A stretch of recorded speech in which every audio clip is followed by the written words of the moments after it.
Welcome to today's 30-minute web-based session, co-sponsored by Pathway Health and McKesson, titled How to Guide Your Team Through the COVID-19 Pandemic. Handouts will be available after today's session. Our speakers for today are Lisa Thompson and Sue LaGrange. Lisa Thompson is the Chief Strategy and Marketing Officer for Pathway Health. Lisa's expertise and experience spans over 25 years in the post-acute and long-term care settings. Throughout her career, Lisa Thompson has been committed to supporting post-acute care operators by providing leadership, direction, and targeted operational strategies to enhance performance outcomes. Sue LaGrange is the Director of Education for Pathway Health. As Director of Education at Pathway Health, her primary responsibilities include planning and implementation of critical industry-leading educational programs leading the learner toward regulatory compliance, implementation of best practices, as well as cutting-edge changes in the industry. Sue has over 25 years of long-term care management experience, which included Director of Nursing Services and Consultant. She is a past president of the Wisconsin Director of Nursing Council. Thank you, Bridget, and welcome everyone to today's webinar on how to guide your team through the COVID-19 pandemic. Every day, we are bombarded by news releases outlining almost a panic approach to the COVID-19 pandemic. Many of our staff and their families are reacting, and some with fear and panic, to this highly virulent infection. We as leaders are tasked with providing a calm, informative, and supportive approach with all of our staff, including some of our middle management, who are also experiencing uncertainty at this time. Our nurses are listening to other professionals being interviewed on the front lines in some of the large metropolitan areas, which elicits even greater uncertainty that we need to address and be transparent as how we as leaders can provide safe, effective care to the best of our ability to both our residents and our staff during these times. This webinar session will provide you with several strategies to be able to go back and work with your team and support those who really are your true heroes that are out in the front lines in your facilities. During this time when the going gets tough, and for some of you it may well be very tough right now, it will be extremely important for us to remember that those gems of our staff that have been there with us through the thick and thin may not be as dependable due to some fear and uncertainty. So we will need to provide them with some encouragement and support. And as a team, we can provide them that support. And today, Sue and I are going to walk through some of those steps that we have for you to take back and working with your team. We do have a couple of objectives here. The first one is that once you complete this webinar, you should be able to verbalize the impact of COVID-19 to post-acute care, and also to describe some key strategies for leaders to support their team during a COVID-19 outbreak.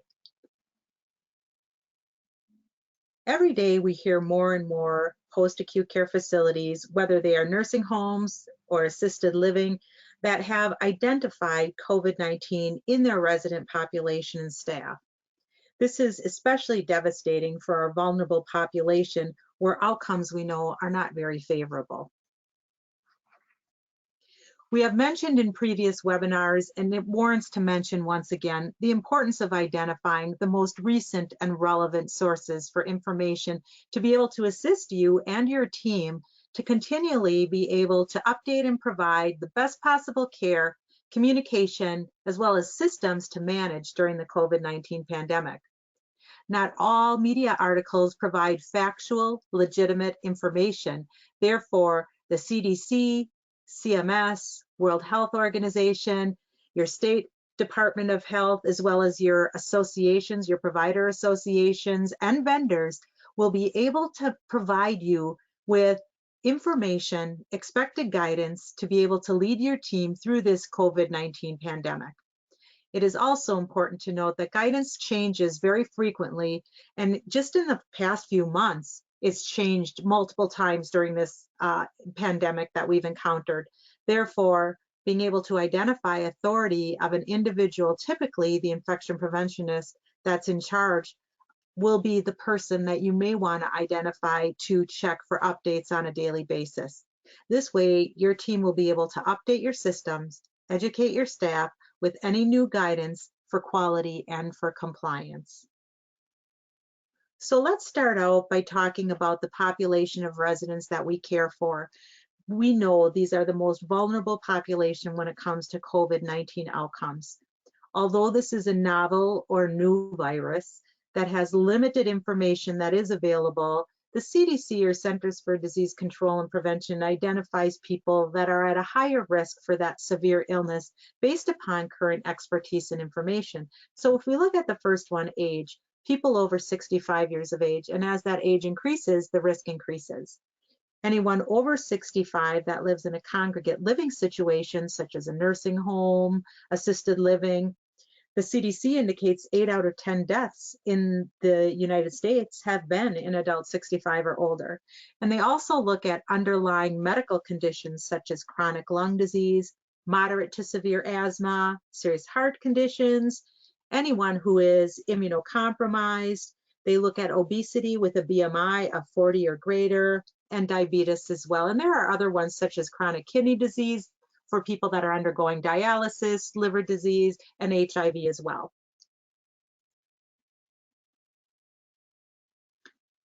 As you can see from the statistics on this slide, COVID is extremely tough on the elderly.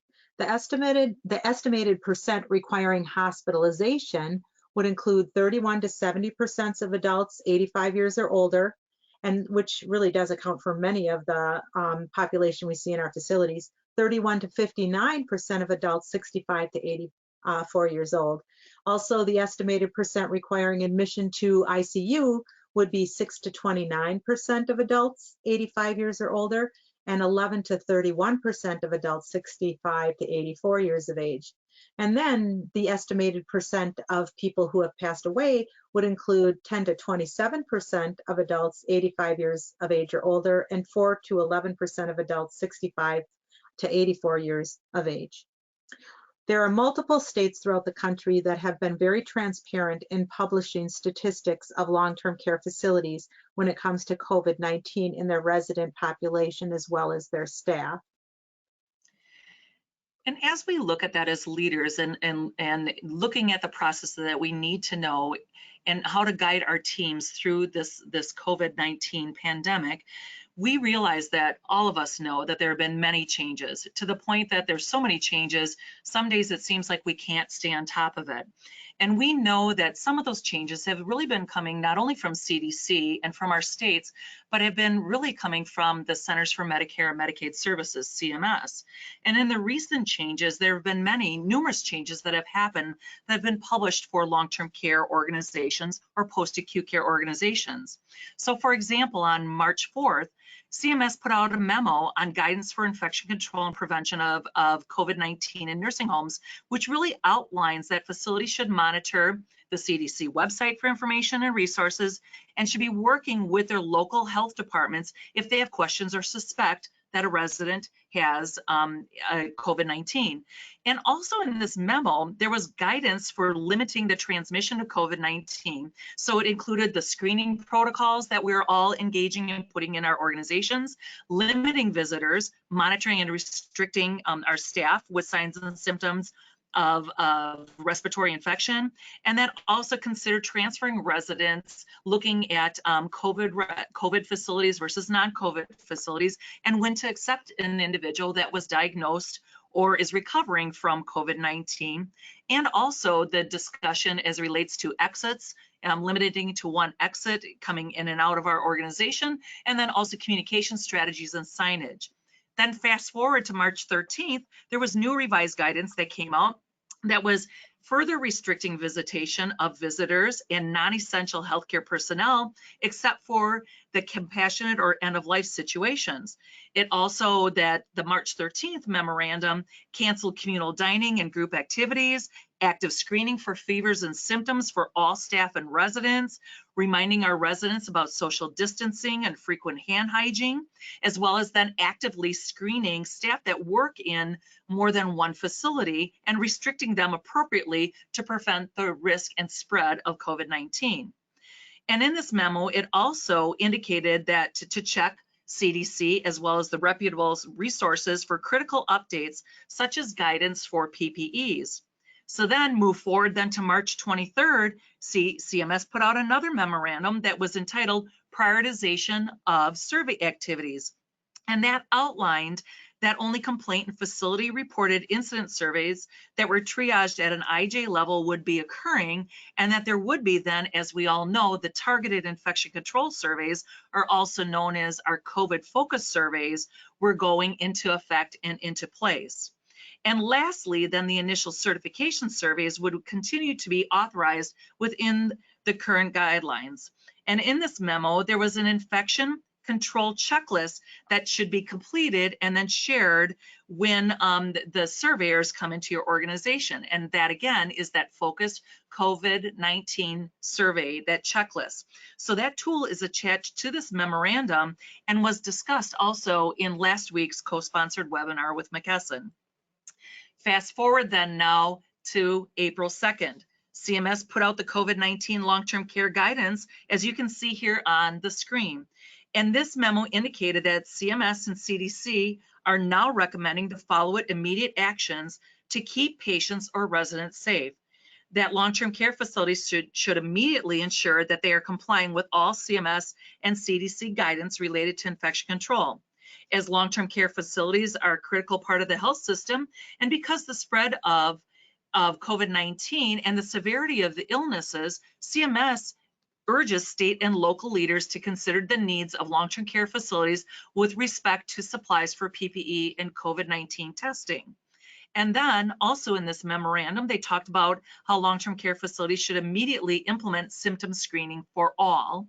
And then also long-term care facilities should ensure that all staff are using appropriate PPE when they are interacting with patients and residents, to the extent that PPE is available and per the CDC guidance on the conservation of PPE. Included in this memorandum, as we all know, is looking at avoidance of the transmission within long-term care facilities, that we should separate staffing teams, that we have consistent assignment, and that we work with staff that work only solely with COVID-19 residents to the best of our ability, and that we also then work side by side with state and local leaders to designate separate units, separate wings, separate rooms, or separate entire facilities as COVID-19 designated areas or designated facilities. So all staff also included in this memorandum that all staff wear face masks or protection and full PPE with suspected and confirmed residents. And then again, there was also the discussion on the waivers of utilizing non-certified staff with the federal approval of that process through the 1135 waiver granted, blanket waiver, but then also knowing that you have to work with your state as it in regards to non-certified staff utilization. So again, CMS has had a lot of changes, and Sue's going to talk about some additional changes. And just on Monday, CMS put out another memo on 2019 novel coronavirus, or the COVID-19 long-term care facility transfer scenarios, that provides supplemental information for transferring or discharging residents between facilities for the purposes of cohorting residents based on COVID-19 status. It also gives billing instructions, and illustrations are provided that outline the guidance for these transfers. Staying on top of all the changes also seems to be a never-ending task.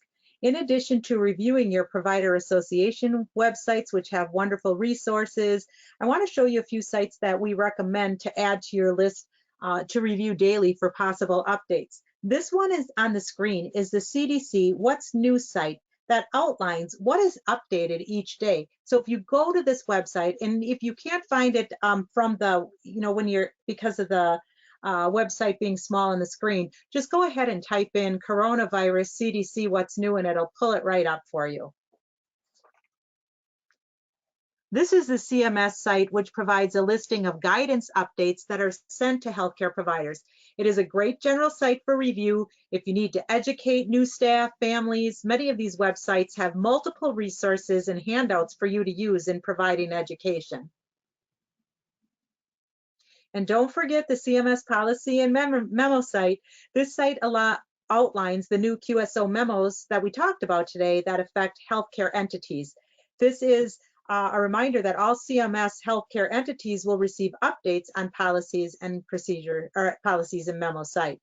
As a leader, accessing and reviewing updates is going to be part of your daily plan. So you and your team will want to identify who will be responsible to check these websites in order to keep your team well informed of all of the evolving changes, and they are evolving on a very rapid basis for the COVID-19 response. So remember, during a crisis, we know time is compressed. The initial onset of a crisis presents immense pressure to act and act quickly. Sometimes you have to begin tackling a problem before you have a solid grasp of what's happening. We know as leaders, we have to take charge and we have to be proactive. And maybe a step that you may take may not be the best approach immediately. However, if we don't respond and set a clear direction, paralysis or overanalyzing can be riskier. So as you make decisions and take action and communicate those actions, do that truthfully and transparently. Although keeping on top of all those numerous changes that Sue talked about is very important, your team is looking to you, the leader, for guidance, to provide that guidance and support during these unprecedented times. We would like to review together a few key strategies that will help you support your team and help you guide you through this pandemic. So there's no time when leadership is more important than during these turbulent times in today's world.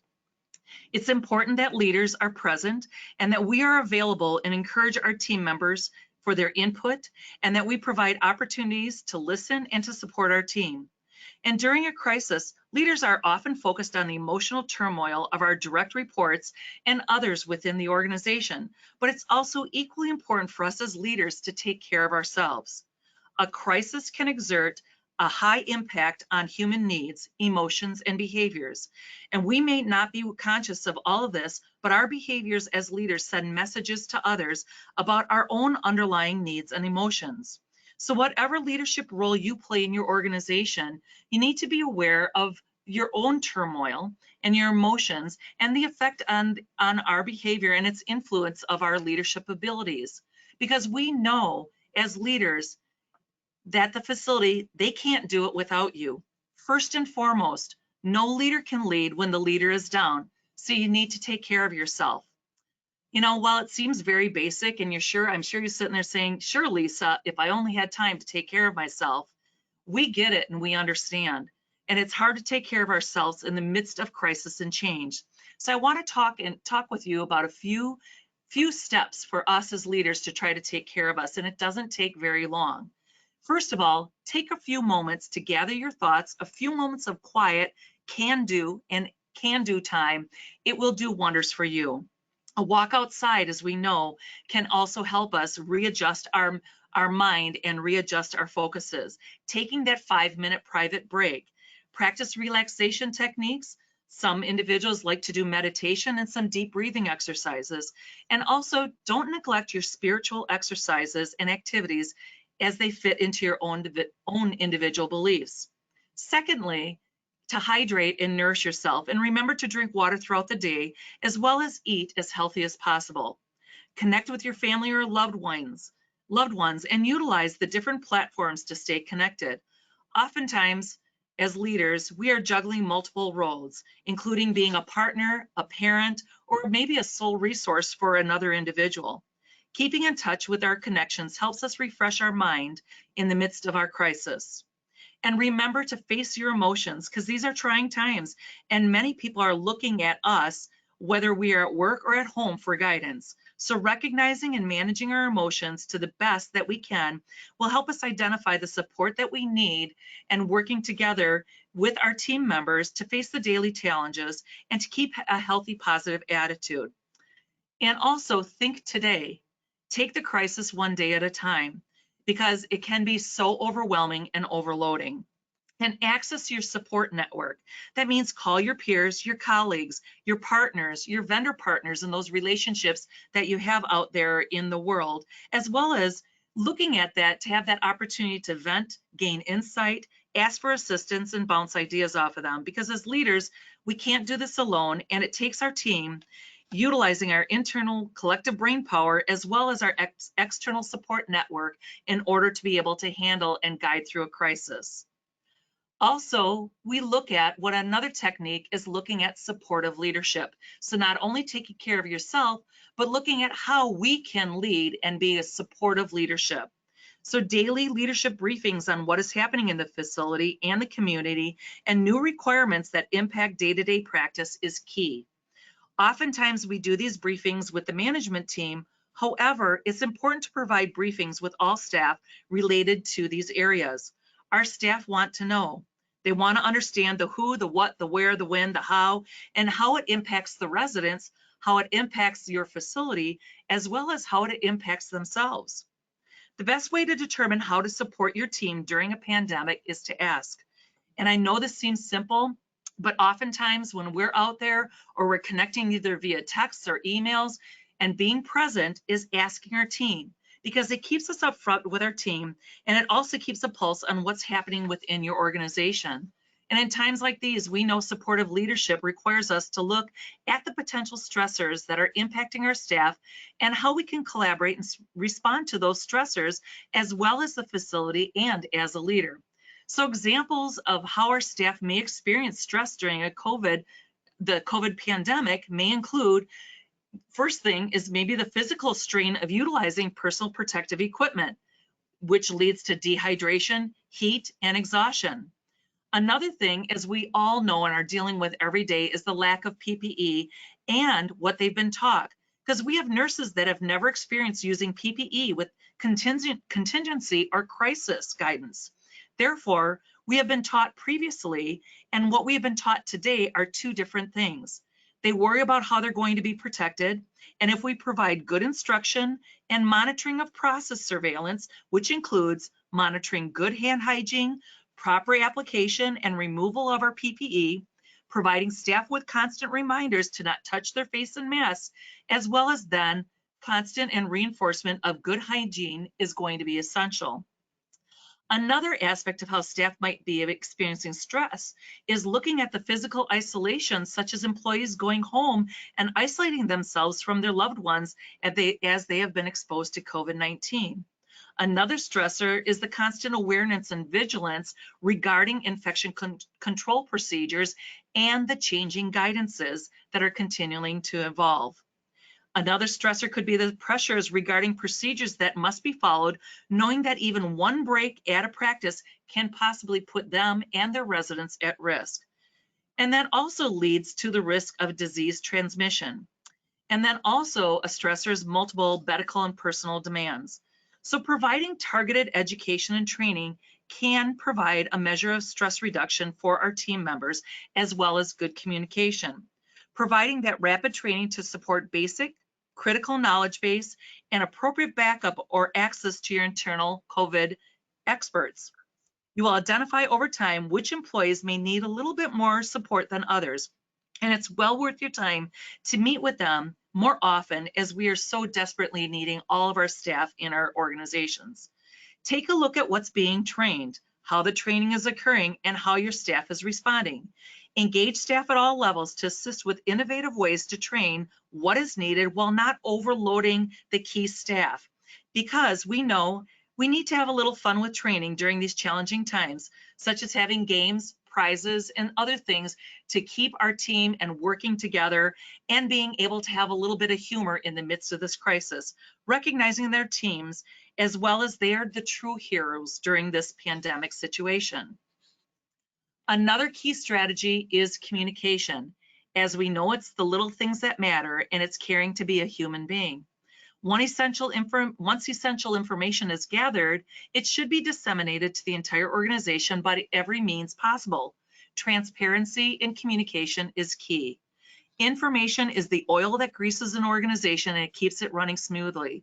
It's especially true during a crisis. So information is powerful because it reduces emotional distress caused by the unknown, it diminishes fear, it provides tactical guidance, and it demonstrates to our employees that their leaders are concerned, involved, knowledgeable, and are on top of what's happening. Think about how you want to communicate with your team. And I want to talk a little bit about that there's the opportunities with all the technologies, face-to-face, whenever it's possible, or virtual channels is really a top consideration. Key information should be handled with what I'd like to say is what I call the 3 R's: review, repeat, reinforce. Again, review, repeat, reinforce. If information is shared only once, it cannot be assumed that everyone has received it, or if they did, that they understand it. So repeating and reinforcing information on a daily basis and via multiple delivery channels helps it to sink in and to be retained, and reduces the stress within our team. Be transparent, as I talked about before, as to what is expected and what's occurring in your organization.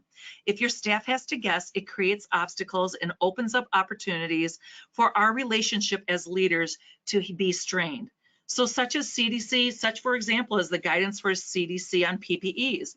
We are in a crisis situation, and this is where we're at. Having conversations and communicating with your team is important about your current PPE situation. Collaborate with your team on how to troubleshoot, how to optimize, and how do we communicate the outcomes to the staff. Remember to engage your staff on all shifts and in multiple departments. And create an array of multiple input and also feedback channels. Could be as simple as having an employee email or text grouping, having those face-to-face conversations, or having a designee that's going to be that information steward within your organization. Because we know that clear, unambiguous communication really should acknowledge that everyone is experiencing many challenges and decisions. Everyone needs to rely on each other in this time, and staff should ask for help when needed. And who can they reach out to for guidance and support? Because we know that if we talk about how we're all in this together and engage our staff, our communication strategy will be a win-win within our organization. And lastly, as we're looking at communication, as we also know, communicating in the strategy of gratitude. This can definitely be a team approach, because communicating our gratitude and our sincere gratitude for employees' efforts enforces their compassion and helps our employees sustain their efforts. It's inspiring to see the courage and commitment of all of our team members as they step forward to meet the needs of our residents, the community, and for one another. So again, being together, and we cannot do this alone, because communication and collaboration is how we pull all this together and how we can guide through the COVID-19 crisis. And Sue's going to talk about another leadership strategy. So another leadership strategy is staffing during a pandemic. Do you have an emergency staffing plan? Because you will have employees that are sick or symptomatic and they will not be able to work. In addition to that, you will have employees who may be frightened and call in. So expect that to happen as well. Do you have a common sense approach to keeping staff well? And of course, that would include good education, how to prevent COVID-19, both at work and once they leave work, because this will also include PPE, masks when they're not working, and social distancing. They can be cloth masks and social distancing to the letter of the law. So those are things that we're going to really want to discuss. Do you have an agreement with a staffing agency or two? Even if you don't need them now, contact them on a regular basis to identify the availability of resources if you need them. Do you have a relationship with another facility where you can obtain staff? Whether it's a sister facility or a local facility you have a good relationship with. Are we making sure our staff are taking care of themselves? So we want to make sure that we provide them with some snacks, nourishment, hydration. Little treats of chocolate work well too. Are there any local restaurants that have meals that they are donating to first-line workers? Can we call them to see if they would provide meals for our staff? Do we have rest areas or decompression areas for staff to be able to just take a deep breath? And then it's important to take a look at our workload distribution. Are there tasks that can be distributed from clinical team members to non-clinical team members to lighten that load? It is important for leaders to remember that you will always have those dependable go-to staff members in each facility that we tend to assign additional duties to because we know they are so good and so dependable. But remember, at this time, it is important to have an awareness not to overload those individuals and provide them with a workload that is not manageable. You may even have to remind them that it is okay to say to me, "You're becoming overwhelmed," and we can talk about it. If COVID-19 has not entered your building at this point, this is a time to have frequent, open, and honest discussions with all the staff. Support and encouragement is essential, both before and during an outbreak in your facility. We want to approach this situation with fresh eyes, ask our people what they need, develop our response based on their needs, and effectively and compassionately communicate with them. These are uneasy times. We all know that. Even though as healthcare providers, we understand what needs to be done. However, sometimes we don't have all of the tools to do it the way we were trained. We can provide support and encouragement to all of our team members by creating that supportive work culture, which provides that safe environment for staff to be able to openly discuss vulnerabilities, to be able to discuss stress, burnout, and also to bring up any other barriers to their well-being. Having those hard conversations related to access to appropriate personal protective equipment. Also, discussion on being exposed to COVID at work and taking the infection home to their families. Those discussions really need to happen and be transparent so they can express their feelings. Feeling uncertain whether their organization will support or take care of their personal or family needs if they are infected is a big issue for staff. Many states now have passed workers' compensation changes related to COVID-19. It would be wise for leaders to check out what is available so they can communicate that with their facilities. In addition, this is a perfect time to talk about your facility sick leave policy because, of course, we do not want sick employees coming to work. Other issues that employees are going to have are access to childcare during increased work hours and school closures, reviewing the need for pet care and support, possibly discussions around getting support for other personal and family needs such as food, lodging, because many times those work hours and demands are increasing with the staff that work with us. So all of the leaders, administrators, department heads, supervisors, charge nurses will all need to be supportive and encouraging and having these discussions. These are realities that staff worry about. And in this pandemic, when our staff are working these long hours, it is our responsibility to address these concerns with our employee as we want them to be able to work additional hours and at least be able to provide them with suggestions or solutions. Some things we might not be able to fix, but we can certainly provide suggestions and let them know we support them. Another aspect of support and encouragement would be enabling cooperation and collaboration between management, departments, and all staff. Again, that culture of support and encouragement during these trying times is going to be important, and being transparent and proactive as possible will help our team. Another opportunity that may arise is finding the leaders within your organization. So share authority, review all the needs and priorities, and allow some of your staff members, your team members to shine. Your team needs the overall vision and guidance, and then we can let them actually implement the actions. Together, as a group, you will be able to accomplish more. And lastly, remember, be present, visible, and available. During a crisis, leaders should be accessible because it's not always possible to walk around your facility and talk to all staff in person. But again, as Lisa indicated earlier, make sure that they know how to reach you and so that you are available to them. Particularly during a crisis, employees do have that need to hear from their leaders frequently. And when the leaders appear calm, concerned, knowledgeable, and in charge, staff feel encouraged and are more likely to have confidence in the things that are under their control and will be fine.